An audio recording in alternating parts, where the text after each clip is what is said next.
Welcome to the Making of a Nation, American History in VOA Special English. A new leader stood before the American people on March 4th, 1913. He was Woodrow Wilson, the 28th President of the United States. Wilson belonged to the Democratic Party. He was progressive in his belief that government should take an active part in efforts for social reforms. This week in our series, Kay Gallant and Harry Monroe begin the story of Wilson's presidency.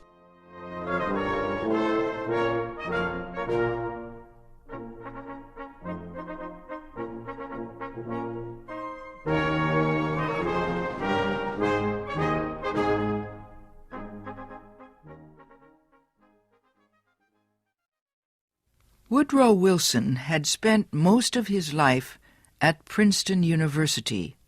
First, he was a professor. Then, he was university president. Next, Wilson was elected governor of the state of New Jersey. His early success as governor made him a leading candidate for the Democratic presidential nomination in 1912.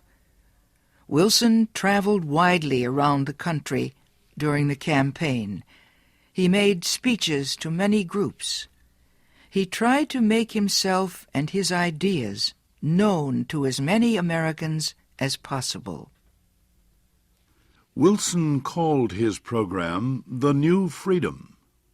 One of his campaign promises was to fight for better conditions for America's small business owners.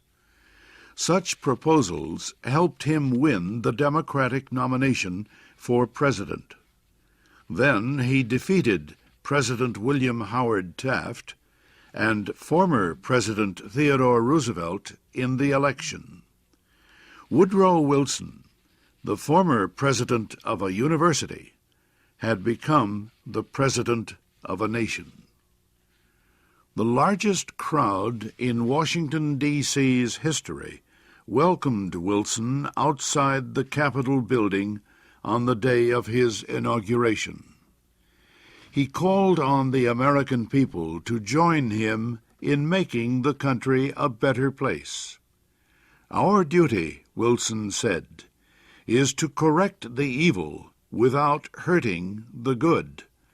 I call all honest men, all patriotic, all forward-looking men to my side."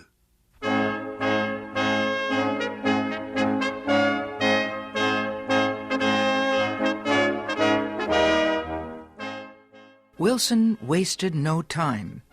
He immediately called a special session of Congress to act on Democratic campaign promises to reduce import taxes or tariffs.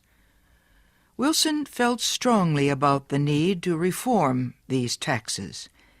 He broke tradition by leaving the White House to appear before Congress in person to appeal for his tariff proposals. Many members of Congress opposed Wilson's plans, but the new president used the results of a Senate investigation to win the fight. The investigation showed that a number of senators owned companies that depended on high tariffs for their profits. The votes of these senators were influenced by their property holdings. Public knowledge of the situation forced many of them to give up their holdings and stop resisting tariff reform. Congress finally approved Wilson's proposals. Lower tariffs reduced the amount of money taken in by the federal government. So the Senate also approved a tax on income or earnings. A constitutional amendment had been passed earlier to permit such a tax.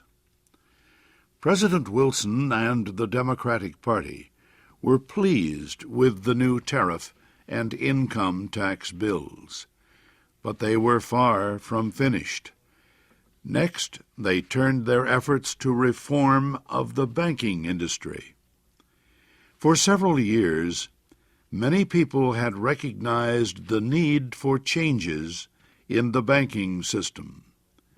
The old system of uncontrolled private banks had developed years earlier, before the United States became a major industrial nation.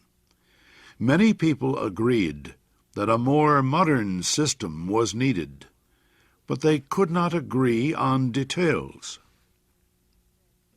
President Wilson said control of the nation's wealth was held by too few men. He noted a report that said just 2 men controlled 10% of the total wealth of the United States. Wilson said the nation needed a money supply that could be increased or reduced when necessary to correct economic conditions. He said a method was needed to let banks help each other during economic emergencies. And, he said, laws were needed to prevent a few wealthy men from using the economic resources of the country for their own purposes. Finally, Wilson said the control of this system of banking must be public, not private. It must belong to the government itself. Wilson called his proposal for a central bank the Federal Reserve System.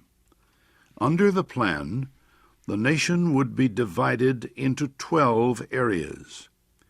Each area would have its own Federal Reserve Bank. These area banks would not do business with the public.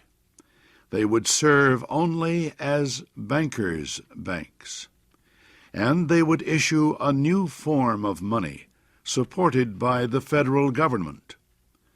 Most important, the leaders of the new system would be chosen by the government, not by private business.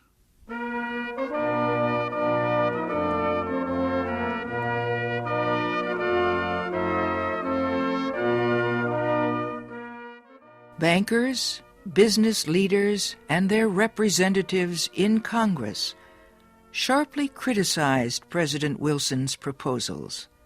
They said government control of the banking system was socialism, not capitalism. But Wilson refused to change his proposals, and he helped to lead the fight to make them law. Finally, Congress agreed. It did not take long for bankers to discover that the new system was much better than the old one. Today, the Federal Reserve System is one of the most important institutions in the United States. For Woodrow Wilson, the fight over the banking system was yet another political success. He had won major reforms in the nation's tariffs, taxes, and banking systems. Now he told Congress that new legislation was needed to control the power of monopolies and trusts. These were the giant companies and business alliances that controlled complete industries. Wilson proposed a new antitrust law to control the actions of large companies. His supporters in Congress wrote a bill that listed a number of business activities that no longer would be permitted. For example, no longer could a company set prices that would reduce competition or create a monopoly. No longer could corporations buy stocks of competing companies. No longer could they demand that a store refuse to sell competing products. The new bill also protected labor unions from being charged with antitrust violations.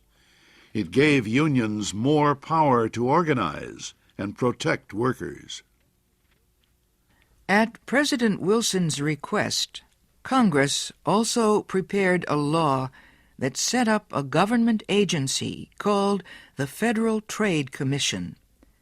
The commission was given the job of investigating wrongdoing in business. It had the power to force companies to obey the new antitrust laws and other rules. Both the antitrust law and the Federal Trade Commission help protect small business owners from the power of business giants. Once again, the proposals caused fierce debate, but once again, Congress finally voted to give Wilson most of what he wanted.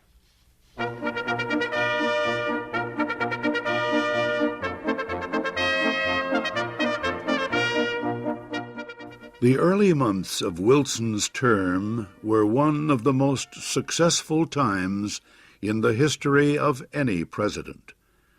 The new president had won the election by promising major reforms in the economic life of the country, and he had kept that promise. The reforms were not only a victory for Woodrow Wilson, they also changed the face of American business and economics for many years to come. The income tax, for example, grew to become the federal government's main source of money. Woodrow Wilson had taught history in the days when he was a professor at Princeton University. He knew his actions as president could influence the country for a long time. But as a historian, he also knew his own term in the White House could be changed by unexpected events. That is just what happened.